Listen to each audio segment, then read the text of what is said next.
भगवते वासुदेवाय। ओम नमो भगवते वासुदेवाय। ओम नमो भगवते वासुदेवाय। ओम नमो भगवते वासुदेवाय। ओम नमो भगवते वासुदेवाय। ओम नमो भगवते वासुदेवाय। जय श्री भगवान वाचा सर्वाणि इंद्रिय कर्माणि प्राण कर्माणि चापरे आत्म संयम योगाग्न जुह्वति ज्ञान दीपिते।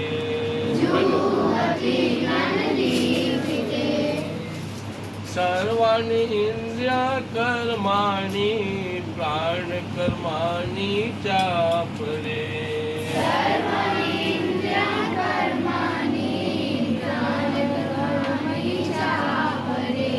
आत्म संयम योगाग्न जुह्वति ज्ञान दीपिते।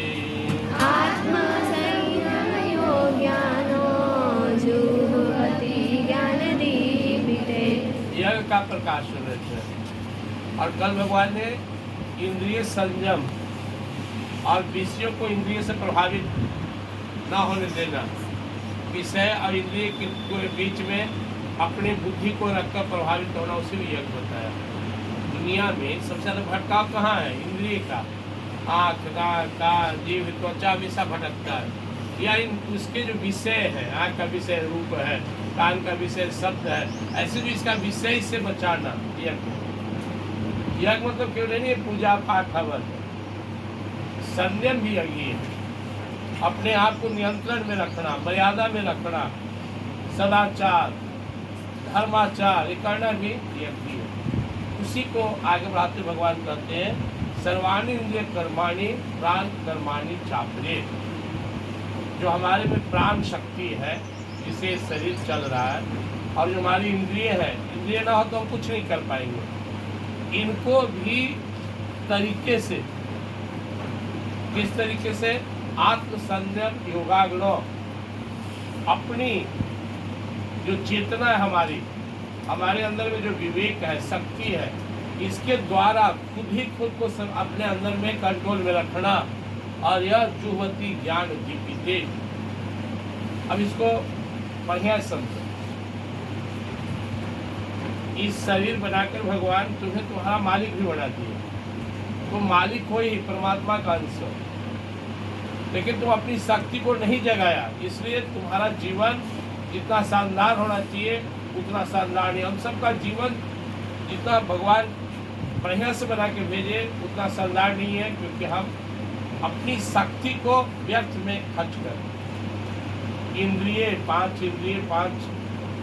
ज्ञान इंद्रिय और 5 कर्म इंद्रिय और मन और इन सबको चेतना देने वाला प्राण, इन सब को अगर हम अपने बुद्धि विवेक के द्वारा सही दिशा में लगाए तो यह इससे इसका परिणाम क्या होगा? जो हमारा अंदर का ज्ञानवाद प्रकट होगा। और यह एक बहुत बड़ा यज्ञ है। खासकर तुम स्टूडेंट्स को इस श्लोकार्थ समझना चाहिए। पढ़ना है, कोई विद्यार्थी को न समझता है, क्योंकि उसके पास कंसंट्रेशन है और किसको समझ में नहीं आता है। इधर उधर ताक झाँक फालतू बात सोच रहा है, उसका ब्रेन काम नहीं करता। तो भगवान कहते हैं सर्वाणि इंद्रिय कर्माणि प्राण कर्माणि चापरे आत्म संयम योगाग्न जुह्वति ज्ञान दीपिते। जब तुम अपने सारी इंद्रिय को, अपनी जो प्राण शक्ति है, प्राण मतलब तुम कुछ भी कर रहे हो, एक मुंह में उंगली भी डाले हो तो तुम्हारा ऊर्जा खर्च हो रहा है, कुछ सोच रहे हो, ताक झाँक कर रहे हो, इधर उधर व्यर्थ में घूम रहे हो, इन सब को एक दिशा दो। उससे क्या होगा? तुम्हारे अंदर का जो ज्ञान है, ज्ञान प्रकट हो जाएगा। आदमी कोई साधु संत बनता है, कोई किसी को तुम ज्ञानी बोलते हो, महात्मा बोलते हो, क्यों? वो संसार से विरक्त होकर, फालतू के विषयों से विरक्त, संसार मतलब अनावश्यक वस्तु, तो अपने मन को हटा लिया और अपनी चेतना पर, अपने आप पर ध्यान दिया, तो उसे पता चल गया मैं शरीर आत्मा हूँ, और आत्मा का अनुभव कर लिया, जीवन धन्य हो गया। तो आप लोग को 3 काम करना है। इसमें मतलब बहुत गूढ़ इसका भाव भी है, लेकिन शॉर्टकट में समझ लो। प्राण जो हमारी शक्ति है ना, चेतना 24 आवर्स काम कर रहा है। तुम सोए रहो, जागे रहो, चलते रहो, पढ़ते रहो, इसे तुम साइंस से लाइफ प्रोसेस पढ़ते हो। इस प्राण शक्ति को हम एक दिशा दें। अब स्कूल में आगे पढ़ रहे हो कि हम दिमाग से भी पढ़ो, खाली शरीर से आने से नहीं होगा। कौन विषय पढ़ना है, क्या पूछना है, कहाँ हम कमजोर हैं, कैसे उसको दूर करें और तेज कैसे बढ़े। फिर जब नहीं पढ़ रहे उसे भी चिंतन करो, क्या फर्स्ट वेल में क्या पढ़े, सेकेंड में क्या पढ़े। रात्रि में सोने का तो भी सोचे। तो जब सो जाओगे तो सॉफ्ट में भी तुम पढ़ाई ही देखोगे, पढ़ाई की बात करो। मतलब एक धुन में रहो, अपने लक्ष्य की ओर लगे रहो। जैसे तुम लक्ष्य से डाइवर्ट होते हो, तुम्हारा इंद्रिय, तुम्हारा प्राण शक्ति व्यर्थ होना शुरू हो जाता है। अब मान लो खेत पट रहा है और जैसे ही बीच में जो गड्ढा बना हुआ है नाली, वो टूट गया तो पानी वहाँ नहीं जाएगा, बीच में व्यर्थ होने लगा। सप्लाई वाटर है, कहीं बीच में क्रैक कर गया, पानी अब टंकी में नहीं जाएगा, सही जगह नहीं जाएगा। गाड़ी चल रहा है, रोड से उतर गया तो वो लक्ष्य पर नहीं पहुँचेगा। तो हर समय अपने लक्ष्य को देखते रहो। हमारा लक्ष्य क्या है? पढ़ने में तेज होना, हर विषय में पारंगत होना, और जो हम जीवन में टारगेट बनाए उसे अचीव करना। जैसे ही तुम उसे भूला, जैसे ही फालतू के काम में तुम लगा जो तुम्हें नहीं करना चाहिए, तुम्हारी ऊर्जा व्यस्त करवाने लगेगा। तो जीवन अनमोल है और जीवन मिला है भगवान को प्राप्त करने के लिए, और भगवान को प्राप्त करना है उन्हीं के लिए सब काम करते हैं। जरूरी नहीं है पूजा पाठ ये भी ठीक है, लेकिन असली पूजा पाठ है अपने कर्म से। तीसरे ध्यान में सुन चुके हैं, हर काम भगवान के लिए, और वही करना है जो मुझे करना चाहिए, फालतू नहीं। इससे और इसमें तुम्हें एक शब्द भगवान ने दिया है, जुवती ज्ञान दीपिते। तुम्हारा मन बहुत बार छटपटाएगा कि हम यही खाएं, हम यही काम करें, हमको जो नहीं करना चाहिए तुम्हारा मन भागेगा, जिद करोगे, हट करोगे, माँ बाप से लड़ जाओगे, यही कपड़ा पहनेंगे, हमको मोबाइल चाहिए, हमको टीवी चाहिए, हमको इतना पैसा चाहिए, हम यही काम करेंगे, हम नानी घर जाएंगे। तो अपने ज्ञान को बढ़ाकर उस अंदर के हट को रोक दो अपने आप से, और प्रैक्टिस करके तो हो जाएगा। तुम्हें बहुत सा बच्चा है जो बाजार का सारा गलत चीज नहीं खाता, बहुत सा बच्चा झूठ नहीं बोलता, बहुत सा बच्चा जो मम्मी पापा से हट नहीं करता किसी चीज के लिए। क्यों? उसको इतना ज्ञान हो गया। और फिर सवेरे 2 रोटी खा के पहले दूध खा के आ रहा।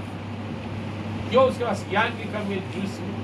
जिसके अंदर जितना ज्ञान है उतना ही सहज होता है, सरल होता है। उसको मारने पीटने धमकाने की जरूरत नहीं है, न माँ बाप को, न टीचर को, न कल प्रशासन को। तो जो ज्ञान है भार तो पड़ता है, और वही भार पड़ता है। कोई काम अंदर से इच्छा उठ रहा है और उसको रोकना है कि नहीं, ऐसा नहीं करना, भार पड़ता है। लेकिन भगवान का तो उसमें भी वो आनंद है, अंदर का ज्ञान धधकेगा। संजम, जैसे कोई आदमी का एकादशी है कि नहीं खाना है, तुम कितना भी कहो खा लीजिए, 2 रसगुल्ला वाला नहीं, एकादशी है। अब तुम सोचो रसगुल्ला से उसको ज्यादा आनंद आ रहा है, तभी तो भूखे है। कोई व्यक्ति पूजा में है, तुम कितना भी प्रलोभन दो, कुछ भी खा लीजिए, बोला नहीं अभी नहीं खाना। तो संजम में भी एक आनंद है, ज्ञान हो उसको, ज्ञान मुझे क्यों नहीं खाना है। तब तो तुम्हें कारण पता होना चाहिए कि मुझे फालतू बच्चे से दूर रहना है, फालतू बात से दूर रहना है। क्यों? मेरी पढ़ाई में डिस्टर्ब करेगा, मेरे लक्ष्य में डिस्टर्ब करेगा। ये सब संकल्प लो। हमारे अंदर में जो ऊर्जा है, हम क्या है, हमारी ऊर्जा है तो हम हैं। ऊर्जा खत्म हो गया तो लाश बन जाएंगे। 2 ही चीज तो है हमारे पास, टाइम एंड एनर्जी। टाइम को इन्वेस्ट करेंगे, रूटीन बनाकर अपने काम में अपने समय को लगाएंगे, और अपनी ऊर्जा भी अपने लक्ष्य में लगाएंगे। और हम मनुष्य हैं, मनुष्य में मर्यादित पुरुष, मर्यादित प्राणी, इससे मर्यादा हो। मर्यादित व्यक्ति में दोनों आया, स्त्री पुरुष सब हम लोग है। तो जिस पुरुष में मर्यादा नहीं है, विवेक नहीं है, ज्ञान नहीं है, वो जानवर है। ये क्या फर्क है उसमें? हमेशा नियम संयम प्रेम में रहो, दूसरे का भला करे, वही मनुष्य है। अपने लिए केवल जिए, वो मनुष्य नहीं है। तो हम रूटीन में रहेंगे, नियम में रहेंगे, नेम प्रेम को नहीं छोड़ेंगे, अपने जीवन को ईश्वर के लिए समर्पित करके सब काम उनकी खुशी के लिए करेंगे और जितना बनेगा चलकर आगे मानवता का समाज का सेवा करेंगे, देश का सेवा करेंगे। जय श्री